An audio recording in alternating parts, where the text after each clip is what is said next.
All right, guys, and welcome back to the Impact Defense Podcast. In this episode, we're going to talk about identity theft prevention. We are back with our resident nerd, Thomas. I have a moniker.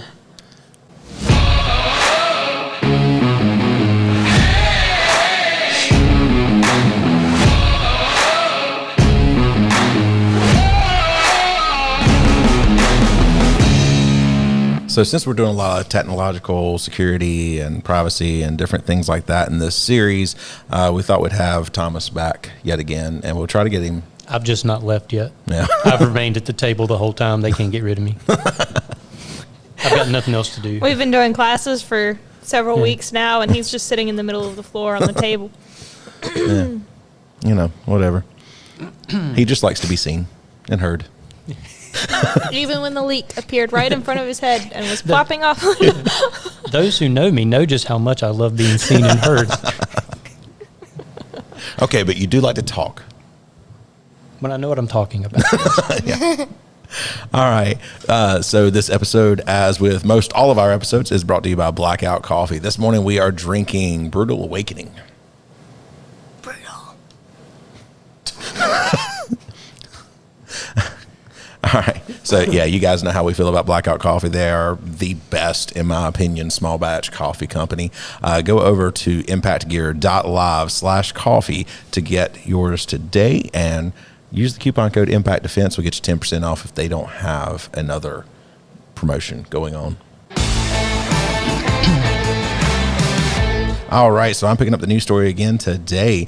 In late July 2007, after a store refused to accept Dee's personal check after running through a check verification service, Dee called her bank and learned that someone had written 10 to 15 checks on her account, withdrawing $5,000. She said the bogus checks had her account number on them, but the names of two other people with California addresses. She said the checks were issued in San Diego and Chula Vista, California. On realizing that she had become an identity theft victim, Dee said she had a sick feeling that it was actually happening to her. Dee said the police told her that a person who had checks with her account number was arrested by authorities in San Diego and prosecuted on an unrelated charge. Dee said she closed her checking account and opened a new one. She said the bank returned $5,000 to her account, and she hasn't actually had any further identity theft problems. That is actually a very mild case of identity theft, honestly. You and I found the same website. You just got there a tiny bit before me. Oh.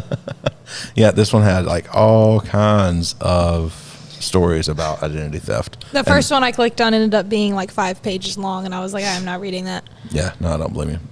Okay. Yeah, so we were all racing to find a story really quick. So, but yeah, I mean, it's out there, and I have heard of much, much worse story than Dee had to deal with. But, you know, I mean, it's all a pain in the butt.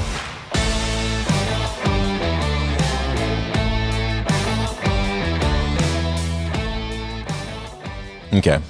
So anyway, so we're talking about identity theft. I think you have that. That one's simple, and that one's probably as much as I've ever experienced. And that's usually someone getting a hold of my debit card number by some type of skimmer or something probably like that, and then using it for things. One time we did have my bank call me, and we talked about this in the last podcast that we were all together.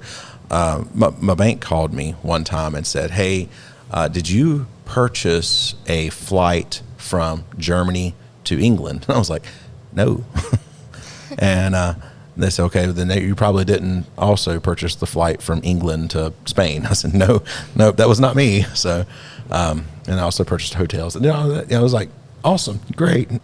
So they did take care of all of that, and that was not a big deal. But sometimes it is so much worse, and can affect your life for years. Yeah, credit card theft is one thing that probably, if you've had a credit card or even a debit card for more than a decade, there's a good chance you've had your card stolen at least once. Yeah. You know, for us, my wife and I, we don't exactly use cards on like kind of seedy websites or anything like that, or any stores. But yet we've had our cards stolen so many times that I have every card swipe transaction get emailed to me. Yeah. And so I'm constantly like, with my wife, did you buy this? Did you do this? Did you do something? You know, and she understands. I'm not like trying to, control the purse strings, so to speak. I'm like, all right, I don't understand what this website is. What is this? Yeah. It is so prevalent now. It is. It really is. And I guess to go ahead and jump into it from a tech standpoint, a couple years ago, I was in a conference, and one of the most mind-blowing seminars I've ever gone through was a dude, I want to say he worked for Palo Alto, which is one of the big networking tech firms. I want to say it was Palo Alto's who he worked for. He did this demo, and in 20 minutes, he said, I'm not going to go slow enough so that you can really watch or track what I'm doing. Just see that I'm doing this for real. And he started going through this dark web. I'm using my air quotes like I've used before. He started going through the dark web. He went out there really quick, and in 20 minutes, he had found one individual's credit card number, home address, bank account info. We logged into his savings account to see how much money he had. Oh my gosh. And he's like, I didn't, prep for this before the seminar. I'm doing all this live. I'm just randomly seeing what's available right now. And of course, a lot of this stuff were logins. I mentioned before about not responding to texts and emails because then they know somebody's there. Yeah. He bought one of these lists. It was like $5 or $10. And it was a list that was like, everything is priced based on the age of the list, because the older the list of email addresses or credit card information or usernames, passwords, the older it is, the more stale it becomes, the less trustworthy it is, because people, they probably now know there's a data breach, the news talked about it, this, that, and the other. People's probably changed their passwords or done things to protect. And so he bought an older, staler list for like $5 or $10. That had thousands of logins and thousands of email addresses, and he just scrolled, grabbed one randomly, and just started trying everything. And technically, now he didn't, and he was a researcher. He was a security researcher. And like I said, don't hold me to it. It's maybe Palo Alto is one of them. He was a security researcher he was one of the what they call gray hat hackers or whatever, white hat hackers, that was trying to figure out the ways the bad guys did things so that he could then in turn work with his company to provide the ways to protect us from the, Right. You kind of got to know how to pick the lock before you understand how to create a secure lock. Right. And so he was one of those guys. But yeah, it was in 20 minutes. And he said, this is all live. I don't want you to really be able to tell what I'm doing, so I'm going to go quick. And he did. He went quick. But he was hitting website after website. And before long, we had access into a savings account with 6 figures. Well, we didn't. He did. Yeah. So that's kind of like what we've done with theft social media before. We sat down and we looked at something. Somebody was a huge fan of Kylie's and we went in and we found out she was on vacation, where she was staying, when she was planning on leaving, how long they've been there, all kinds of information that we found out in about 5 minutes. It was just scary. And that's just overshare. That was oversharing, though. Yeah, it's easy to steal all that now. Yeah. No, that just kind of brings it to how identity theft happens. Like all of the different ways that it can potentially happen. Yeah. Yeah, and people can do it for financial benefit. People can do it to get a hold of possibly, they could do it medical identity theft to possibly get certain prescriptions, maybe some of your prescriptions or something like that. People even do it what's considered criminal identity theft to basically take your identity, use your identity to commit a crime, and now you may be in trouble for something they have done, especially like online. That works because there's no necessary face to online crimes. So you were talking about how do they get this information. Sometimes folks willingly hand it over to websites and things. And I was reminded as you guys were talking of one of the most infamous quotes from Mark Zuckerberg, who is the head of Facebook, or kind of spearheaded and developed it. Thomas. Yes, I hate it all. But Mark Zuckerberg had made comments that when he first kind of got Facebook going, he was astonished at how he was requesting, because initially it was just for universities, colleges, higher education. You had to have a .edu account. He would request Social Security numbers. Really? And his comment, because this was leaked out where he was having a conversation with somebody about that very thing. People just submitted it, talking about Social Security numbers. Yeah. He said, this is Zuckerberg talking. People just submitted it. I don't know why. They trust me. And he put it in quote marks, dumb fudgers, we'll say. and it's like a lot of times with identity theft, it is you're completely innocent. Some other medical database was breached, and there's a data leak, and there goes your Social Security number. There goes all your personal information. Other times, we need to be more mindful of where we're storing that information on third-party websites or with organizations or groups. I mean, it could be the most well-intentioned group in the world that just wants personal information about you, and then they lose it, and then... So we've talked about this before, but, we had our martial arts school. That's kind of primarily what we do here. And there was a group of martial arts instructors, and somebody was talking about this and said, we need to teach people how to just be safer in everyday life, not just like physically, but everything. And he said he actually ran an experiment to where on the registration, when somebody came in, he included social security number just to see how many people would unquestionably put it in. And he says over half the people just wrote the social security number in. And he said never questioned it, never did anything. And I was like, what did you do with that? And he was like, it's just filed away and locked up and everything. But he says, I was just... You asked him while the gleam from his gold necklace in your eyes was like... But no, what did you do with all that information? But he was talking about how scary it was because people were just giving away so much information. I mean, who freaking needs your social security number when you're coming to take martial arts lessons or anything like that? But yeah, I think the only time I really use my social security number right now is when I'm going to my bank and have to take care of something on my account. Yeah. I mean, some of that can actually be considered like phishing because they're like scams that you're trying to get a hold of that information. Sometimes, like I said, oversharing is just people are just willing to do that kind of stuff. But people do that. We talked about that in a previous podcast where we were all together doing this. So there's that where people are just trying to get you to give them their information and you're doing it willingly. That would be like phishing scams.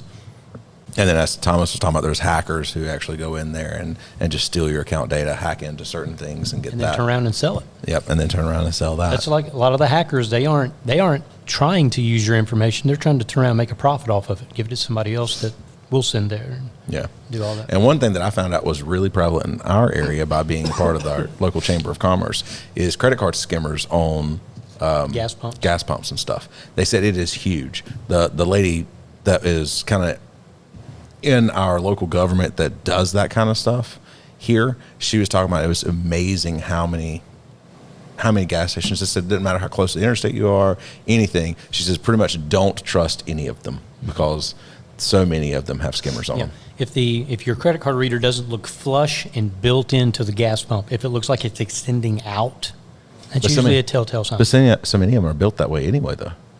That's the problem. Oh, the skimmers are built into, or like no. I'm talking about so many of the credit card things you slide your credit card into.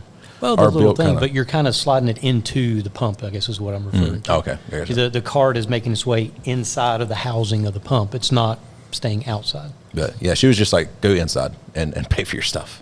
Now, I have a question for you.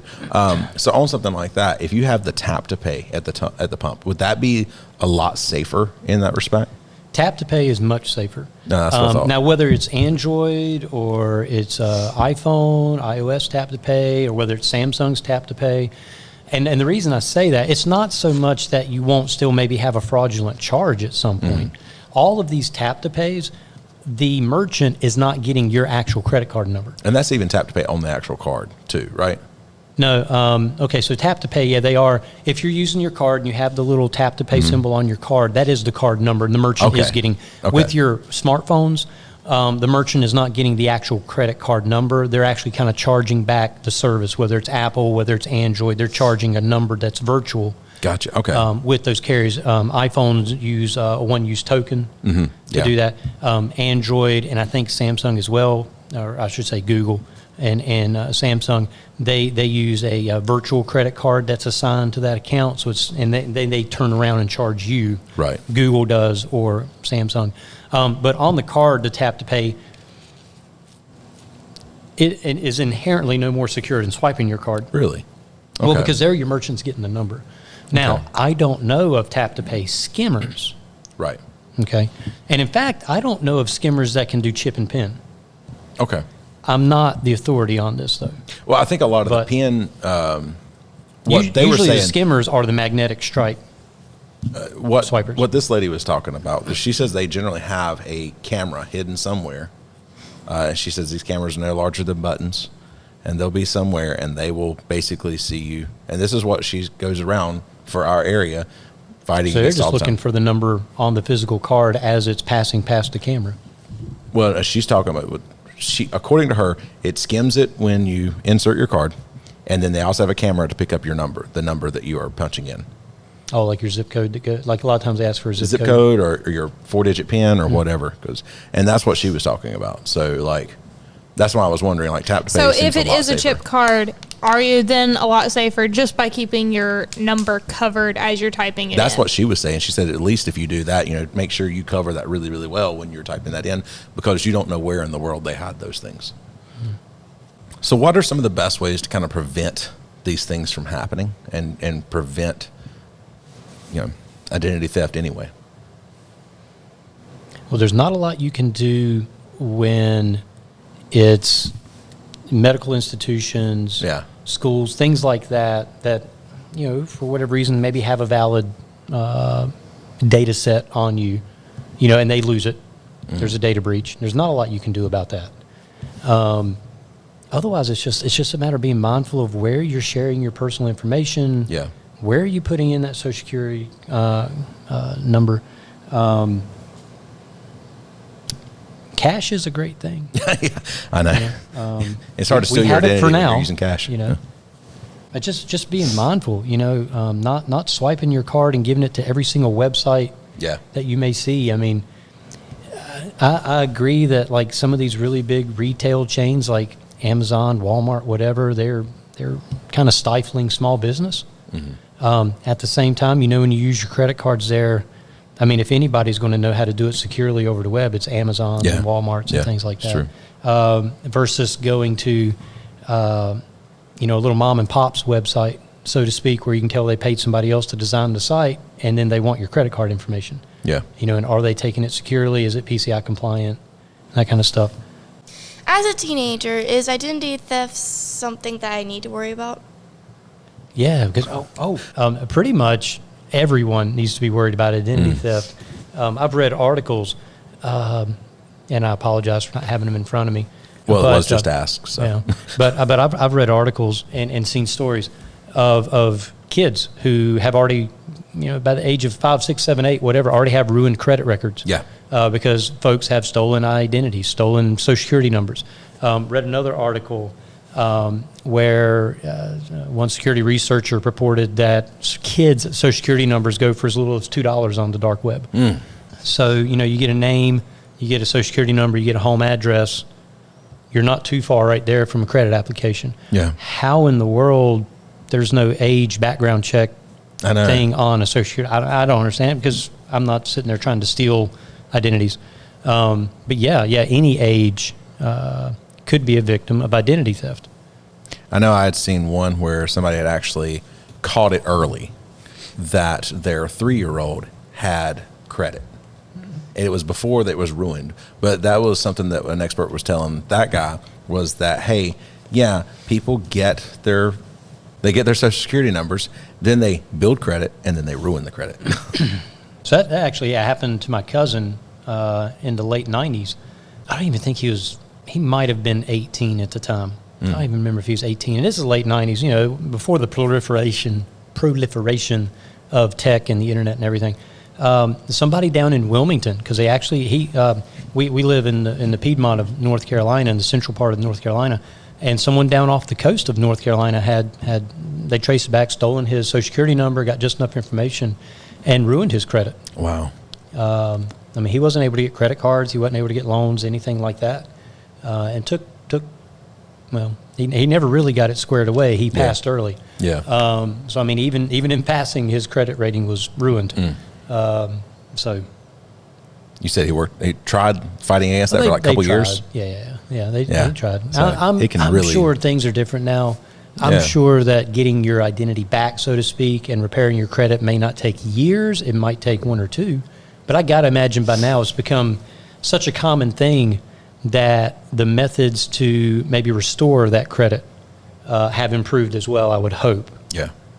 So we can be careful where we give our personal information. We can be careful where we use our cards and stuff like that. We can go back to, like we talked about in the last podcast with you, where we was talking about Bitwarden and using stuff like that to have really good, strong passwords, make things harder on people to get that. Don't be gullible. Don't fall for phishing scams or anything along those lines, stay on top of our credit report, paying attention to things, making sure that things aren't on there, stay on top of our credit card and bank account information, making sure that people aren't, but like that's about as much as you can do, isn't it? As far as I know, yes. One other thing that you said that was brought to mind, I do know that companies that may have your Social Security number on record, banks, things like that, they will not ask for it over the phone. Right. They may ask for the last four for proving identity, but if you got somebody on the phone asking for your full Social Security number, that's an immediate red flag, even if they say they're from your bank. Yeah. Because technically, I think even in the bank, most of the folks that will work, we'll say tech support or work the call center, they won't even have access to anything other than the last four of your social. So yeah, just don't trust anybody. Yeah. Just we're to that place. Don't trust. Moral of the podcast: don't trust anyone. Don't trust. It's funny because we kind of do that self-defense wise too. It's like don't be gullible. Pay attention to what's going on. Don't just completely trust people out of the blue. Don't trust anyone, but don't be paranoid. Next podcast should be sponsored by Reynolds Wrapping. We should all show how to make our tinfoil hats. Aluminium foil. Oh, but okay. Another thing, I guess you can lock down your credit. You can put you can call the 3 credit bureaus and actually put a freeze on your credit, but that means you can't apply for anything, while that's going on, correct. Stuff like that. So if you really, really want to do that, that is something that you can do as well. You can use, I don't want to say LifeLock. Well, I was going to say, there is an app that I use that I can't remember. It was my bank that suggested it to me. Maybe some legitimate firm suggested it to me. It's called Credit Karma. Oh yeah, I have heard of them. Yeah, with a K, K-A-R-M-A, K-A-R-M-A. Anyway, and I don't feel too weirded out by what they've asked. They've asked for just enough information to find me on Equifax. Was it TransUnion? Am I getting that right? And whatever the third one is. And I actually get monthly credit reports. They're watching everything. And so they're telling me when a new line of credit is opened, which is one of those telltale signs of identity theft, is all of a sudden somebody's opened up a credit card and you're like, what is this? So, I mean, that's one idea. That's about the only monitoring tool I use is Credit Karma. And it's free so far, so I don't know how they're making their money, which is why I get selling a little your bit, information. Yeah, that's why I get a little bit. But it was my bank. Is when I applied for the new credit card at my bank, they said to use it. Yeah. So I kind of was like, well, okay, well look, but yeah. Credit Karma. Yeah, I've heard of that one. I don't know. I've always been a little worried to kind of dip my toe in those waters. Yeah. A little bit, to be honest with you. All right, guys. Well, as we're wrapping this up, we want to bring out, it is nice and warm outside. In here, I like to keep things cool, so everybody's in hoodies except for me. But it is nice and warm outside. If you guys want to get out and do some stuff, check out Broad Out. You can go to impactgear.live/outdoor. They have a lot of really nice outdoor gear and stuff like that you guys can check them out. Yep, that is impactgear.live/outdoor.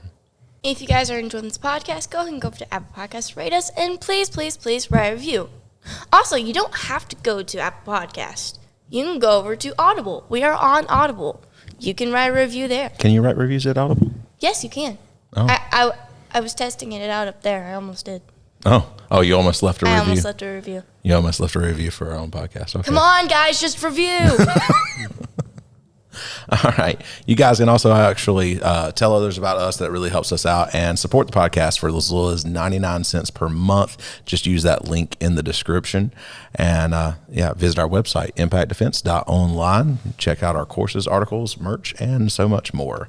If you have any topic suggestions, you can leave them there. You can leave them on comments on YouTube videos, or you can send them right over to Brian at impactdefense.online. All right, guys. We will see you in the next one. See ya.